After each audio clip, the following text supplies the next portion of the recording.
Call of Duty is meant to be reliable, even predictable. It's meant to be a known quantity that comes every fall, like the turning of the leaves or seasonal lattes. But then along comes Black Ops 4, demolishing our expectations as if with a well-aimed rocket-propelled grenade. Or it will do when it arrives this year on the 12th of October. Following the reveal of what's going on in the latest Black Ops, we are shook. Come be shook with us now over the 7 things in Black Ops 4 that made us go, wait, what?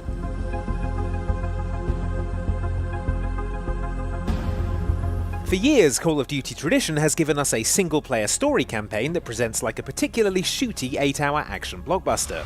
They'll always need men like us. Those who are willing to do what others cannot. That grand tradition ends here, which is to say Call of Duty Black Ops 4 has no conventional campaign at all. At all! I know, right? Now who will shout at us about the numbers, Mason? You want the numbers, Mason. That's all we've ever wanted. Shush now. This makes a certain amount of sense in light of how many Call of Duty aficionados largely ignore the story mode in favour of getting stuck into levelling up in multiplayer. A flashy story mode with celebrity guests also requires a lot of expense and resources that can be diverted elsewhere on Black Ops 4, now that they're not being used to acquire and animate the likeness of Jon Snow, the grumpy space warlord. To this effect, Mark Lamier, who is the boss man at Black Ops developer Treyarch, says they're ditching the usual campaign mode and instead are, quote, weaving narrative into each of the other modes. And speaking of other modes,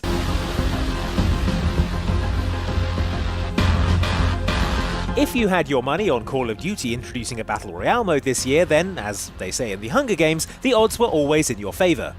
Is that right? I only saw the first 2. But yeah, every game this side of Twister is scrambling onto the bandwagon driven by the massively popular Fortnite and PUBG, adding their own take on the now familiar Battle Royale format, in which it's you versus a whole bunch of people like you in a large but shrinking theatre of war. Only no one could have predicted just how weird Black Ops' version of this year's must-have mode was going to be. But imagine if we took that gameplay experience you know and love, and we spun it on its head. Black Ops Battle Royale mode is known as Blackout, and it's a bizarre mashup of the entire Black Ops universe, including the deeply strange alternate dimensions in which the beloved Black Ops Zombies modes take place. Damn it, Richtofen, I thought we were done with this! What can I say, Dempsey? Things change. You'll play in a battlefield that is initially 1,500 times larger than Nuketown, says Mark Lamier, which is impressive, even given how the Nuketown map was approximately the size of my first apartment, where the shower was in the kitchen. Semtex!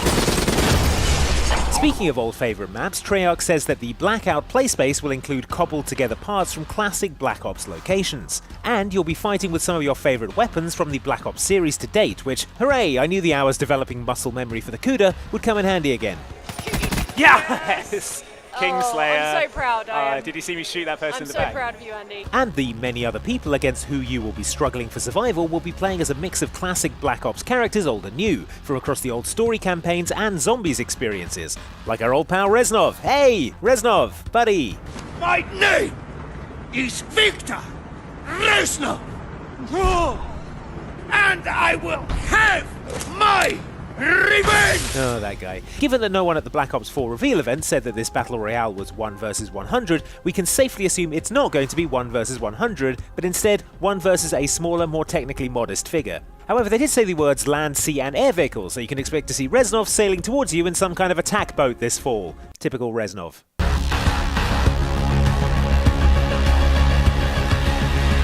Alright, there may be no single player ripped from the headlines campaign, but by way of apology there are 3 separate 4-player co-op zombies maps available at launch, each likely to confound and befuddle you for at least as long as the usual 4-hour Call of Duty story mode.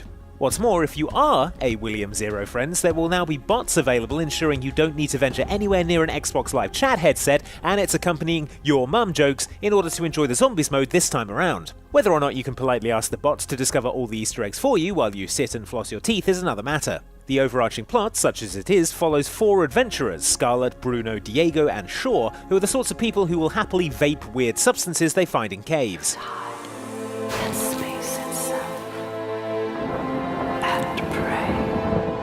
And then, against all the odds, they travel through time rather than just contracting Vile's disease, trying to stop an ancient order who are hell-bent on turning people into zombies for reasons I'm sure seem reasonable to them. There will also be custom mutations in Zombies modes, allowing you to fiddle with the very mechanics of the Zombies mode and share the results with your friends, changing zombie speed, weapon damage, player health, and even how the mystery boxes function. Finally, I can be good at Call of Duty by designing everyone else to suck.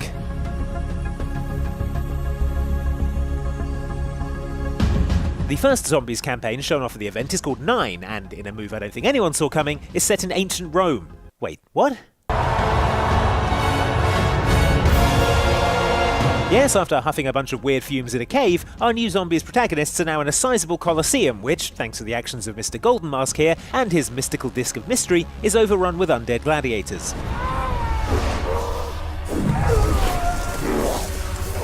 In a pretty massive departure for a series that literally treats firearms like main characters, it looks like this campaign isn't going to feature guns at all, and we'll see your world-class zombie wrecking crew taking out the undead with hand-to-hand weapons such as swords, axes and maces. It also looks like we'll be getting some new and terrifying zombie types to deal with if whatever's going on here to this unlucky guy is anything to go by.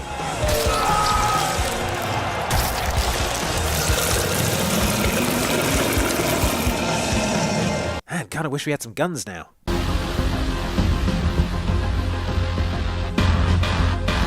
The second Zombies campaign just unveiled is called Voyage of Despair, and it will, if anything, make you go, wait, what? More emphatically than the first.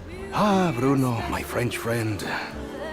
The lady will be so lost in my eyes and enthralled in my tales, she will not even notice when I make my move. In it, we find the same 4 characters in different vintage clothing since they've quantum leaped through the Zombieverse, or whatever the heck is going on here, into a luxury Bioshocky cruise liner. Aboard this ritzy ship, they're trying to heist the same mystical MacGuffin from the Gladiator-themed campaign. Only the Illuminati-looking Robesy McFireface here, he nicks it, and again, uses it to turn everyone into zombies.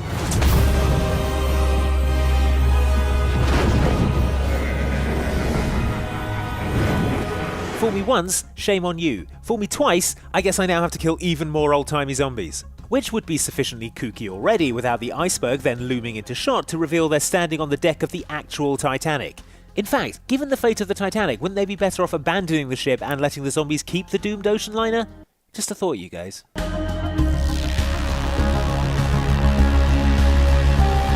In a move that will delight fans of character-based shooters such as Overwatch, Call of Duty Black Ops 4 is going all in on its specialists, showing off 8 characters, some new, some returning, each of whom brings their own special equipment and what is essentially an ultimate that charges as you play. Some of these abilities are your standard Call of Duty special weapons like Battery's War Machine or Firebreak's Flamethrower, but there are more tactical choices as well, such as Recon's Sensor Dart and Vision Pulse, which allow your whole team to see enemies through walls. Pulse going out. And Ruin's Grapple Gun, which allows you to zip around the map, making you an extremely hard target. Enemy scout down. Each of these specialists will be available in the game's solo missions, which are described as fast-paced trials that explore the characters' backstories. Most likely there'll be early missions in their Black Ops careers, and the stories will overlap to create an overall narrative about the specialists teaming up to take out a greater threat, probably a bad government or something. That said, you never know, maybe there'll be a mission where Ajax and Torque go and get ice cream together. After the whole Titanic thing, nothing would surprise me anymore.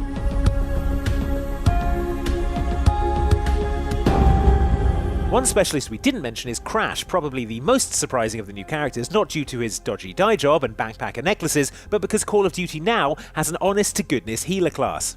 Crash's regular ability is dropping assault packs, duffel bags full of ammo magazines that provide bonus score for taking down enemies and are available to everyone on the team. His ultimate, however, is the TAC-5, a healing gadget which heals, boosts max health, and removes wounds for Crash and up to 4 targeted allies. It even works through walls. Q stores open. Hardpoint locked down. That's not the only strange new aspect to health in Black Ops 4. Healing is now manually triggered by the left bumper rather than your health being something that regenerates automatically over time. So now when you're wounded, you have a decision to make. Do you back off, take time to heal, and then re-engage knowing that your opponent will likely have done the same? Or do you press on with less health but the knowledge that you could be pressing the advantage against an opponent who's trying to heal? Good night.